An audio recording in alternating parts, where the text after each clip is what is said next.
गुरुर्ब्रह्मा गुरुर्विष्णु गुरुर्देवो महेश्वरः गुरुर् साक्षात् परब्रह्म तस्मै श्री गुरवे नमः।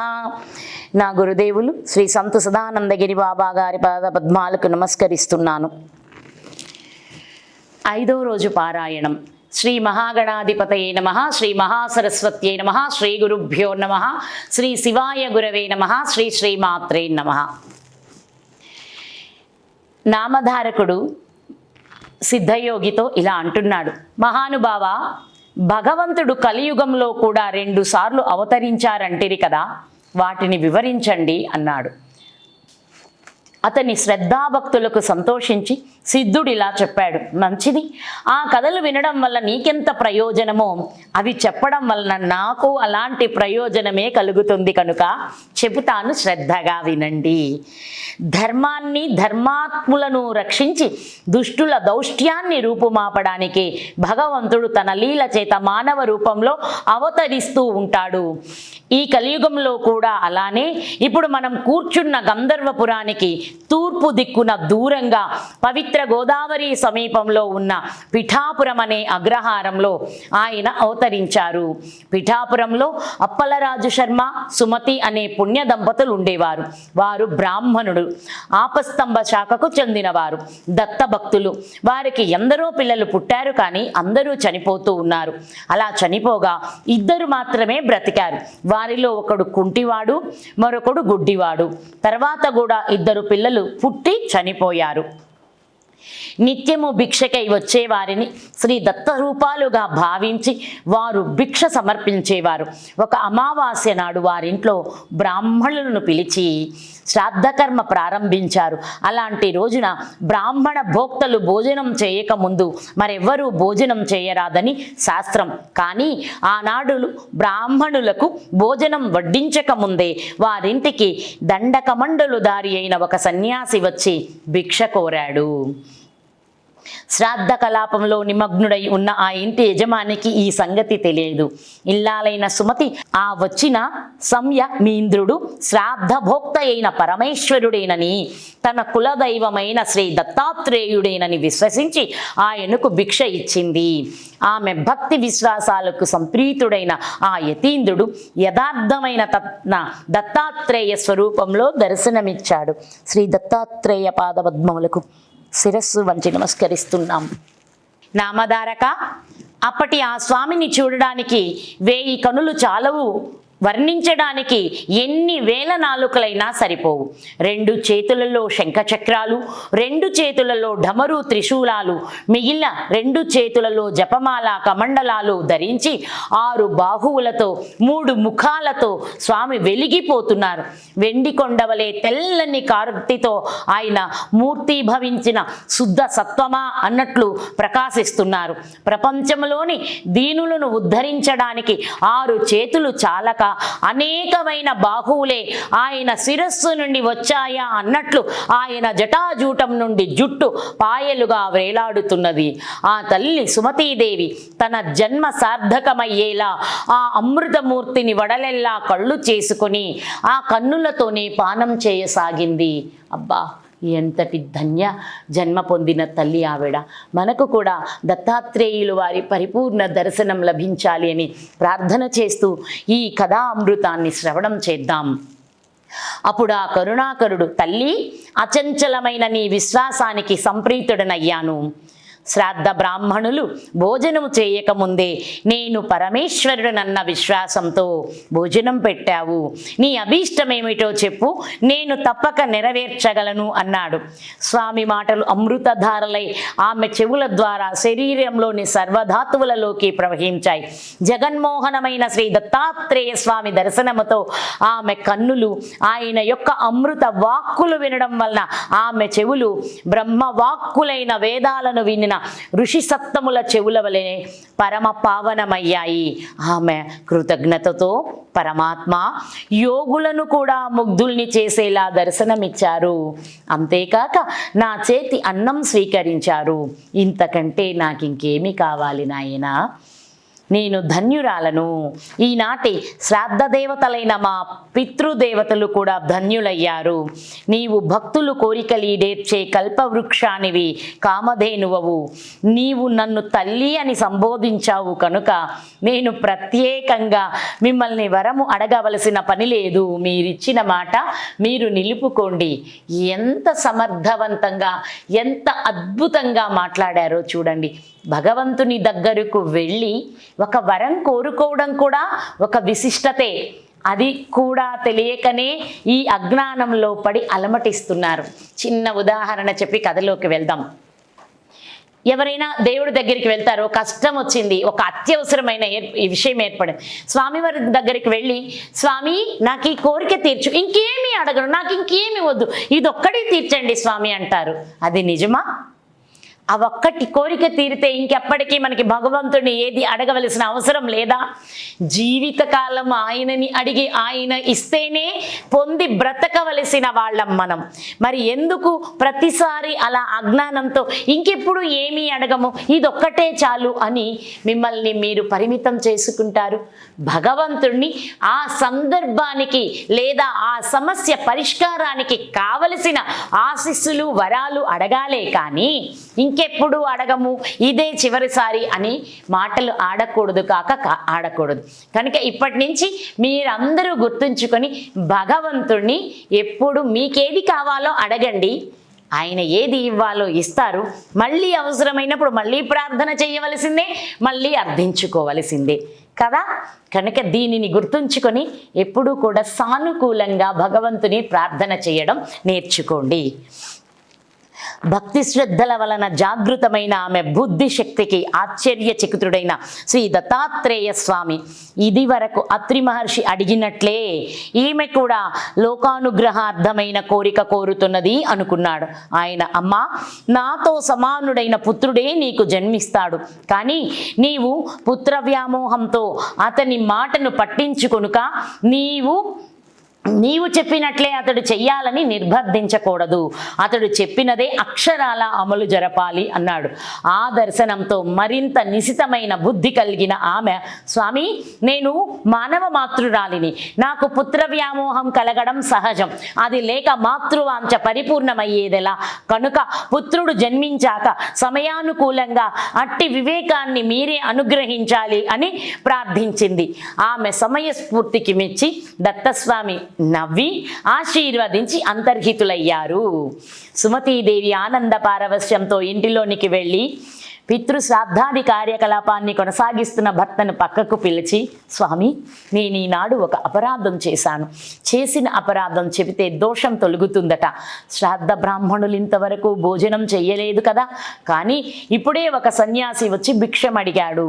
ఆయనే యజ్ఞపతి శ్రాద్ధ ఫలభోక్త అయిన శ్రీ దత్తాత్రేయ స్వామి అని భావించి భిక్ష ఇచ్చాను.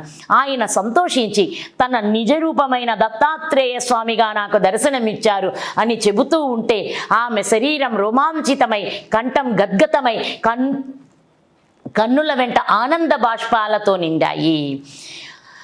ఆ మాటలు విన్న రాజు శర్మ ఆమె ముఖంలో తాండవిస్తున్న ఆనంద పారవస్యానికి ఆశ్చర్యచకితుడై సంతోషంతో, సాధ్వి మనము బ్రాహ్మణులకు భోజనం పెట్టి ఆ శ్రాద్ధకర్మను యజ్ఞభోక్త అయిన విష్ణువుకే కదా అర్పిస్తాము. అటువంటప్పుడు నీవు పెట్టిన భిక్ష భగవంతుడే స్వయంగా గ్రహించాడంటే అది మన మహద్భాగ్యం. అది కేవలం నీ విశ్వాస ఫలమే. నీవు చేసిన ఈ మంచి కార్యం వలన నీవే కాక మనం అందరము కృతార్థులమయ్యాము. శ్రీ దత్తాత్రేయ స్వామి మధ్యాహ్న సమయంలో అనేక రూపాలలో భక్తులను ఉద్ధరించడానికై అతిథి వలె సంచరిస్తూ ఉంటాడని విన్నాము. ఆచరణలో జరిగిన లోపం వలన అతిథి ఆకలితో తిరిగిపోతే సాక్షాత్తు ఆ శ్రీహరే తిరిగిపోయినట్లు నీవు చేసిన పని ఎంతో కళ్యాణకరమైనది అని ప్రశంసించాడు. అప్పుడు ఆ పరమసాధ్వి తనకు స్వామి వరమిచ్చిన సంగతి వివరంగా చెప్పింది. రాజుశర్మ ఆనందభరితుడై, కళ్యాణి, నీవు మన వంశానికి ప్రపంచానికి కూడా మంగళకరమైనదే కోరావు. నేను ధన్యుణ్ణి అని ఆమెను మనసారా అభినందించి మిగిలిన శ్రాద్ధ కలాపాన్ని యథావిధిగా పూర్తి చేశాడు. త్వరలో ఆ సతీమ తల్లి సుమతీదేవి గర్భం ధరించింది. ఒక భాద్రపద శుక్ల చతుర్థి నాడు ఉదయం శుభముహూర్తంలో కాలాతీతుడు, పుట్టుక లేనివాడు అయిన భగవంతునికి పుట్టుకనిచ్చింది. దైవజ్ఞులు ఆ శిశువు యొక్క జన్మలగ్నము, గ్రహస్థితి గణించి సాక్షాత్తు కల్పవృక్షమే వారింట వెలసినదని, సాక్షాత్తు దత్తాత్రేయుడే అవతరించాడని అన్నారు. రాజు శర్మకు కలిగిన అదృష్టాన్ని పూర్వం అత్రి మహర్షికి ప్రాప్తించిన మహద్భాగ్యంతో పోల్చారు.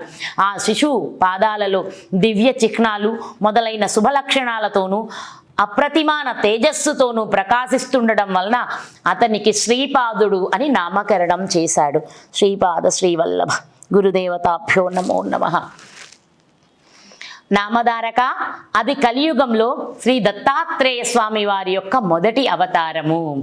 పుట్టినది మొదలు శ్రీపాదస్వామి శుక్లపక్ష చంద్రునిలాగా అందరికీ ఆహ్లాదాన్ని అందిస్తూ ఆనందం చెందిస్తూ ముద్దులు మూటగడుతూ పెరిగి 8 ఏండ్ల వాడయ్యాడు. అతని ముద్దు ముచ్చట్లు తల్లిదండ్రులే కాక ఆ ఊరి వారందరూ తనివి తీరా అనుభవించారు. అతని పాదస్పర్శతో ఆ ఊరు, అతని జననము, బాల్య జీవితాల వలన ఆ పవిత్ర గోదావరి ప్రాంతము ఎంత ధన్యత పొందాయో చెప్పతరమా. 8వ ఏట అతని తల్లిదండ్రులు ఒక శుభముహూర్తంలో అతనికి ఉపనయనం చేశారు. సామాన్యముగా అటు తర్వాత వటువుకు తగిన గురువు వద్ద అధ్యయనం చేయిస్తే గాని వేదం రాదు. కానీ శ్రీపాదస్వామి తనకు ఉపనయనమైన మరుక్షణమే శిష్యులకు వేద పాఠాలు చెప్పి వెనుక శ్రీ దత్తాత్రేయ స్వామి సుమతీదేవికి ఇచ్చిన మాట యథార్థమని నిరూపించుకున్నాడు. ఇది భగవంతుడికి తప్ప వేరొకరికి సాధ్యమా? ఇలా శ్రీపాదుడు 16 ఏండ్ల ప్రాయము కలిగిన వాడయ్యాడు. చూడండి, ఇక్కడ భగవంతుడు మన కోరిక తీరుస్తాను అని మాట ఇచ్చాడు అంటే ఆయన తప్పకుండా నెరవేరుస్తాడు. శ్రీ భక్తరామదాసు చరిత్రలో కూడా దమ్మక్క అనే ఒక మహాభక్తురాలికి కలలో దర్శనమిచ్చి నేను పలాని చోట ఉన్నాను అని శ్రీరామచంద్ర ప్రభువు చెప్తే ఇరుగు పొరుగున ఆమెతో తోడుగా వచ్చిన వాళ్ళు కలలో చెప్పాడా అని హేళన చేసి అందరూ వెళ్ళిపోతారు. అప్పుడు ఆమె ఒక మాట అంటారు, కలలో కూడా నా స్వామి అబద్ధం చెప్పరయ్యా. అది భగవంతుడంటే. కలలో కూడా భగవంతుడు అసత్యం చెప్పడు. కనుక మనం భక్తి శ్రద్ధలతో గురువుని, సాక్షాత్తు పరబ్రహ్మమైన దత్తాత్రేయ స్వామిని, వారి దివ్య అవతారాలని నిత్యం పూజిస్తూ ధ్యానిస్తూ ఉండడం మన జన్మ ధన్యతకు హేతువవుతుంది. శ్రీ గురుభ్యో నమః. అంతలో రాజుశర్మ తన కుమారునికి వివాహం చేయాలని కన్యాన్వేషణ చేయసాగాడు. అది తెలిసిన ఒకనాడు శ్రీపాదస్వామి తండ్రితో, నాయనా, నీవు నాకు వివాహం చేయడానికై తగిన కన్య కోసం అన్వేషించనవసరం లేదు. సర్వ శుభలక్షణాలు కలిగి నాకు తగిన కన్య సిద్ధంగా ఉన్నది. ఆమె పేరు యోగశ్రీ. నేను ఆమెను చేపట్టి సన్యాసినవుతాను. నేను శ్రీ వల్లభుడిని కనుక నాకు సంతానం లేకపోయినా నిత్యముక్తుడనే అని నిశ్చయంగా చెప్పాడు. ఆ తండ్రికి ఆ మాటలు మనస్తాపాన్ని కలిగించాయి. కన్నులు నీరు కారుతుంటే రాజుశర్మ గద్గద స్వరంతో పెళ్ళుబుకుతున్న పుత్ర వ్యామోహంతో స్వామితో ఇలా వాపోయాడు, అబ్బాయి, నీవు గనుక సన్యసించి మా దగ్గర లేకుండా పోతే మేము నీటి నుండి బయటపడిన చేప పిల్లల వలె శోకంతో విలవిలలాడి మరణిస్తాము. నీవు సాక్షాత్తు పరమేశ్వరుడివే అయినా మా పుణ్యం వలన మాకు బిడ్డవై జన్మించావు. అట్టి నీవే తల్లిదండ్రులమైన మమ్మల్ని శోకసాగరములో ముంచి వెడలిపోవడం ఉచితమేనా? భగవంతుడవు, ధర్మగోప్త ధర్మరక్షకుడవు అయిన నీవే పుత్రధర్మాన్ని నిర్వహించకుంటే ఎలా? నామధారక, ఈ దంపతులకు శ్రీపాదస్వామియేగాక కుంటివాడు గ్రుడ్డివాడు అయిన మరి 2 కొడుకులు ఉన్నారని చెప్పాను కదా. రాజు శర్మ ఆ 2ని శ్రీపాదస్వామి వద్దకు తెచ్చి, నాయనా, నిన్ను స్మరించడం చేతనే సంసార బంధం తొలగిపోతుంది, కానీ అవిటివారైన నీ సోదరులు 2ని చూసినప్పుడు మాత్రం మాకు మరలా ఈ సంసార బంధాలు పెనవేసుకుంటాయి. వీరితో మాకు గతి ఏమి అని దుఃఖించాడు. సుమతీదేవి కూడా పరులుకొస్తున్న దుఃఖాన్ని అణుచుకుంటూ శ్రీపాదుని సమాధానం కోసం ఎంతో ఆర్తితో ఎదురు చూస్తుంది. వారి బాధను గుర్తించిన శ్రీపాదస్వామి అన్నలిద్దరినీ తన అమృత హస్తంతో సృజించాడు. సంజీవిని స్పర్శ చేత చనిపోయిన వారికి ప్రాణమొచ్చినట్లు స్వామి స్పర్శ చేత తక్షణమే వారిద్దరూ పాద నేత్రవంతులై సుందర సుకుమారమైన రూపాలతో ప్రకాశింపసాగారు. సర్వతంత్ర స్వతంత్రుడు, సకల జగన్నియామకుడు అయిన భగవంతుని మహిమకు సాధ్యాసాధ్యాలు లేవు కదా. ఈ అద్భుత సన్నివేశం కనులారా చూసిన ఆ తల్లిదండ్రులకు శ్రీపాదుడు కేవలం తమ పుత్రుడన్న భ్రాంతి పటాపంచలైంది. అతడు లేని చోటే లేదు కనుక అతడు తమ దగ్గర లేకుండా పోతున్నాడన్న వ్యామోహం అంతరించింది.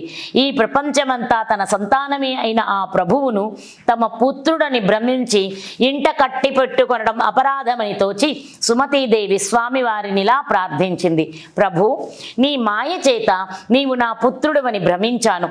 నీకు పాలిచ్చి పెంచడం వలన నీవు సర్వలోకాలను పాలించే జగన్మాతకు ప్రభువన్న సంగతి మరచాను.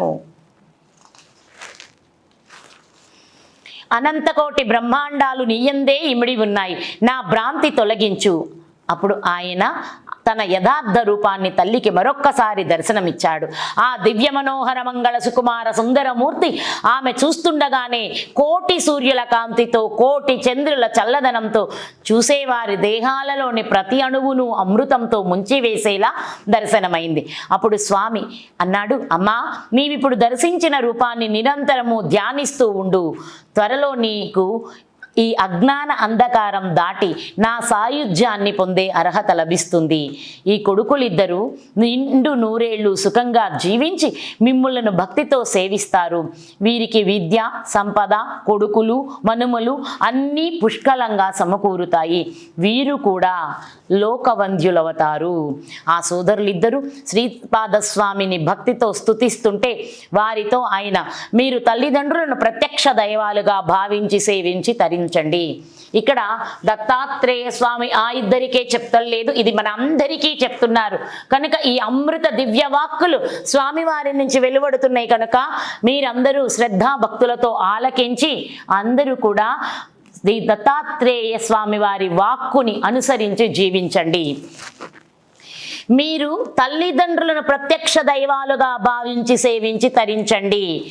నేను సన్యసించాలి అని చెప్పి తన తల్లిదండ్రులకు ముమ్మారు ప్రదక్షిణం చేసి వారి అనుజ్ఞ తీసుకొని వెంటనే సన్యసించి పాదచారి అయి ద్వారక, కాశీ, బృందావనము మొదలైన క్షేత్రాలు దర్శిస్తూ బదరి వెళ్ళి అటు తరువాత గోకర్ణ క్షేత్రానికి చేరాడు. అక్కడ బలేశ్వర లింగ స్వరూపంలో సాక్షాత్తు శంకరుడే నివసిస్తుంటాడు. ఆ లింగాన్ని ప్రతిష్ఠించిన వారు గణేశ్వరులు. ఆ క్షేత్రం సజ్జనులకు నెలవు. అందువలననే ఆ క్షేత్రాన్ని సజ్జనులను ఉద్ధరించడానికే శ్రీపాదస్వామి అక్కడకు వెళ్ళారు అని శ్రీ సిద్ధుడు చెప్పారు. శ్రీ దత్తాయ గురవే నమః. శ్రీపాద శ్రీవల్లభాయ నమః. శ్రీ నృసింహ సరస్వత్యై నమో నమః. శ్రీ గురుభ్యో నమః. శ్రీ గురు చరిత్ర 4వ రోజు పారాయణలో ఉన్నాం. 6వ అధ్యాయం ప్రారంభమవుతోంది. నామధారకుడు ఇలా అన్నాడు, కాశీ, బదరి, కేదారం వంటి క్షేత్రాలు ప్రసిద్ధమైనందువలన శ్రీపాదస్వామి అక్కడికి వెళ్ళారు. కానీ వారు గోకర్ణానికి వచ్చారని మీరు చెప్పారు. ఆ క్షేత్ర ప్రాధాన్యత వివరించవలసిందిగా కోరుచున్నాను అని నామధారకుడు సిద్ధయోగిని ప్రార్థించాడు. దానికి సిద్ధుడు ఇలా చెప్పసాగారు. పూర్వం రావణాసురుడి తల్లి కైకసి కైలాసాన్ని పొందగోరి నిత్యము మట్టితో చేసిన శివలింగాన్ని పూజిస్తుండేది. బలగర్వితుడైన రావణుడు అది చూసి శంకరునితో కూడా కైలాస పర్వతాన్ని తెచ్చి తన తల్లికి సమర్పించాలనుకున్నాడు. అతడు అక్కడకు వెళ్ళి తన శక్తినంతా ప్రయోగించి ఆ పర్వతాన్ని పైకి ఎత్తుకున్నాడు. అప్పుడు భూమి కంపించిపోయింది. లోకాలన్నీ అకాల ప్రళయంలో నశిస్తాయని తలచి అట్టి ఆపదను నివారించమని పార్వతీదేవి శివుణ్ణి ప్రార్థించింది. శివుడు రావణుణ్ణి కైలాస పర్వతం క్రింద అణిగిపోయేటట్లు త్రొక్కారు. ఇక్కడ చూడండి, రావణాసురుని అలా ఎందుకు చేశారు, లేకపోతే ఇంకొక రాక్షసుని ఇలా ఎందుకు చంపారు, దేవుడు అలా ఎందుకు ఇలా ఎందుకు అంటూ కొన్ని అనవసరమైన సందేహాలు వస్తాయి. మన పని మనం చేసుకుంటూ ప్రకృతిలో మనకు కావలసిన వనరులను ఉపయోగించుకుంటూ ప్రకృతిలో ఉన్న జీవులని సంరక్షిస్తూ ముందుకు సాగితే మనకు దైవానుగ్రహమే లభిస్తుంది. అహంకరించి అరిషడ్వర్గాలతో మదించి మేమేమైనా సాధించగలము అనే ఒక ఆలోచనతో ఇలాంటి పనులు చేస్తేనే భగవంతుడు అణచివేయడం, అణగి తొక్కడం లేదా హతం చేయడం జరుగుతుంది. కాబట్టి ఈ విషయాన్ని ప్రతి ఒక్కరూ గుర్తుంచుకొని అందరం నాకు బ్రతికే హక్కు ఎలా ఉందో, నాతో ఉన్న అన్ని జీవులకు సకల జనులకు కూడా బ్రతికే హక్కు ఉంది అని గుర్తించి అందరూ బ్రతకడానికి తన పనేదో తను చేసుకుంటూ అనుకూలమైన వాతావరణాన్ని ప్రకృతిలో ఏర్పరిచి జీవించే ప్రతి ఒక్కడు సుఖంగానే ఉంటాడు. దానికి విరుద్ధమైనప్పుడే పరమాత్ముని నుంచి ఇబ్బందులు ఎదురవుతాయి. కనుక ఇది గుర్తించి నడుచుకోవలసిందిగా విజ్ఞప్తి, మనవి. అప్పుడు రావణుడు ప్రాణాపాయంలో పడి దీనాతి దీనంగా శంకరుని ధ్యానించాడు. కరుణాసముద్రుడైన కైలాసపతి అతని ధ్యానానికి ప్రసన్నుడై రావణుని లేవనెత్తాడు. అప్పుడు రావణుడు రాగయుక్తంగా సుస్వరంగా మధురగానం చేశాడు. మనోహరమైన అతని గానానికి ప్రీతి చెందిన శంకరుడు అతని వరము కోరుకోమన్నాడు. అప్పుడు ఆ రాక్షసరాజు, దేవా, బంగారంతో చేయబడిన నా లంకాపురం వంటిది ఇంకెవరికి లభించేది కూడా కాదు. సాక్షాత్తు లక్ష్మీదేవియే నాకు దాసి, చతుర్ముఖుడైన బ్రహ్మే నా జ్యోతిష్యుడు, యమధర్మరాజు నా సేవకుడు, సర్వదేవతలు నా పరిచారికలు. అటువంటి నాకు ఎక్కడా ఏది దుర్లభం కాదు. ఇప్పుడు నా తల్లి కోరిక ప్రకారం కైలాస పర్వతాన్ని తీసుకొని పోదామని వచ్చాను. శంకరా, నీవు వరమయ్యదలుచుకుంటే నేను ఈ కైలాస పర్వతాన్ని నీతో సహా లంకకు తీసుకుపోయేలా అనుగ్రహించు అని కోరాడు. అప్పుడు కైలాసపతి, రావణ, ఈ కైలాస పర్వతంతో ఏం సాధిస్తావు? దానిని మించి నా ఆత్మలింగం ప్రసాదిస్తాను. దీని వలన నీవు నా అంతటి వాడివవుతావు. నీ లంకానగరమే కైలాసం అంతటి శ్రేష్టమవుతుంది అని అతనికి ఆత్మలింగం అనుగ్రహించాడు. దానిని తీసుకుని సంతోషంతో రావణుడు లంకకు బయలుదేరాడు. ఇదంతా చూసిన నారదుడు ఈ వృత్తాంతం బ్రహ్మకు, విష్ణువుకు విన్నవించాడు. ఆ ముగ్గురు శివుని దగ్గరకు వెళ్ళి, ఎంత పని చేశావు? రావణుడికి ఆత్మలింగం ఎందుకు ఇచ్చావు? సర్వ ప్రాణికోటికి కంటకప్రాయుడు, లోక భయంకరుడు అయిన రావణుడు నీ అంతటి వాడు కావడం తగునా అని వాపోయారు.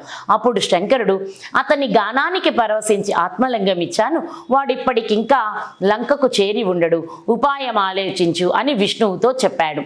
అది విని శ్రీహరి దుర్మార్గుణ్ణి మోసంతోనే జయించి ఎలాగైనా ఆత్మలింగాన్ని చేజిక్కించుకోవాలని నారదుణ్ణి, గణపతిని ప్రేరేపించాడు. అప్పుడు దేవర్షి అయిన నారదుడు మనోవేగంతో రావణుని వద్దకు పోయి, రావణ, ఎక్కడి నుండి వస్తున్నావు, ఎక్కడికి పోతున్నావు అన్నాడు. రావణుడు శివుని ప్రసన్నం చేసుకొని ఆత్మలింగాన్ని పొంది లంకకు పోతున్నాను అని దాన్ని చూపాడు. రావణుని మాటలతో ఏమార్చాలని నారదుడు, రావణ, పూర్వం ఒక భయంకరమైన జంతువు అడవి దున్నలన్నింటినీ చంపుతూ ఉండేది. త్రిమూర్తులు దానిని వేటాడి సంహరించి దాని కొమ్ములలో నుంచి తలా ఒక లింగం తీసుకున్నారు. ఆ లింగాలనే వారు తమ ఆత్మలింగాలుగా భావించారు. ఈ లింగం తత్సంబంధమైనదే కాబోలు. ఈ శివలింగం ఎంతో పవిత్రమైనది, సాక్షాత్తు శివసాయుధ్యం ప్రసాదించగలదు అని దాని ప్రభావం గురించి వివరించబోయాడు. అప్పుడు రావణుడు, మహర్షి, దీని ప్రభావం వినడానికి నాకు ఇప్పుడు తీరిక లేదు, తొందరగా వెళ్ళాలి అన్నాడు. ఆ దేవర్షి, రావణ, సంధ్యా సమయం దాటిపోతున్నది, నీవెలా వెళ్తావు అని అక్కడే కూర్చున్నాడు. అంతలో ఒక బ్రహ్మచారి వేషంలో గణపతి అక్కడకు వచ్చాడు. అతన్ని చూసి రావణుడు, నీవెవరువు, ఎవరి పిల్లాడువు అని, ఎక్కడికి పోతున్నావు అని అడిగాడు. ఆ బ్రహ్మచారి, నేను ఉమాశంకరుల పుత్రుణ్ణి, నన్ను పోనివ్వు, నిన్ను చూస్తేనే నాకు భయం వేస్తుంది అన్నాడు.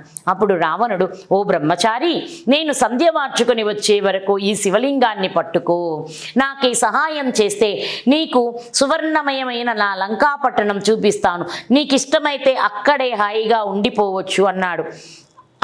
అమ్మో ఇంత బరువైన శివలింగాన్ని నేనెంతసేపు మోయగలనా, అయినా రాక్షస నివాసం చేత భయంకరమైన ఆ లంకాపురికి నేను రాను బాబు అన్నాడు. రావణుడు ఆ బ్రహ్మచారిని ప్రాధేయపడి శివుడిచ్చిన ఆత్మలింగాన్ని అతని చేతుల్లో పెట్టి సంధ్యోపాసనకై సమీపంలోని సముద్రం వద్దకు బయలుదేరాడు. ఆ బ్రహ్మచారి, రావణ, దీనిని మోయలేనప్పుడు ఎలుగెత్తి 3 సార్లు పిలుస్తాను, అప్పుడు నీవు రాకపోతే దీనిని ఇక్కడే స్థాపిస్తాను అన్నాడు. రావణుడు ప్రక్కకు వెళ్ళినదే తడవుగా గణపతి అతన్ని 3 సార్లు పిలిచి అతను రాని కారణంగా స్వర్గంలోని దేవతలందరూ చూస్తుండగానే హరిని ధ్యానించి ఆ లింగాన్ని భూస్థాపితం చేశాడు. తరువాత రావణుడు తిరిగి వచ్చి పట్టరాని కోపంతో లింగాన్ని పెకిలింప చూశాడు. భూమి కంపించిందే గాని ఆ లింగం కొంచెమైనా కదల్లేదు. అందుకే దానికి మహాబలేశ్వర లింగం అని పేరు వచ్చింది. అది ఆవు చెవి ఆకారాన్ని పోలి ఉండడం వలన ఆ క్షేత్రానికి గోకర్ణమని పేరు వచ్చింది నామధారక. దానిని భూకైలాసం అనవచ్చు. అక్కడ శివుడు సపరివారంగా నివసిస్తాడు. అందుకే అది సజ్జనులెందరికో ఆశ్రమమైంది. అక్కడ దేవర్షులు కూడా నివసిస్తారు. ఆ క్షేత్రంలో దేవర్షులు, రాక్షసులు, మానవులు, చివరకు పశుపక్షాదులు కూడా శివుని అనుగ్రహం వలన తమ అభీష్టాలు పొందారు. అంత పవిత్రమైన క్షేత్రం వేరొకటి లేదు. శ్రీ దత్తాయ గురవే నమః. శ్రీపాద శ్రీవల్లభాయ నమః. శ్రీ నృసింహ సరస్వత్యై నమః. శ్రీ గురుభ్యో నమః.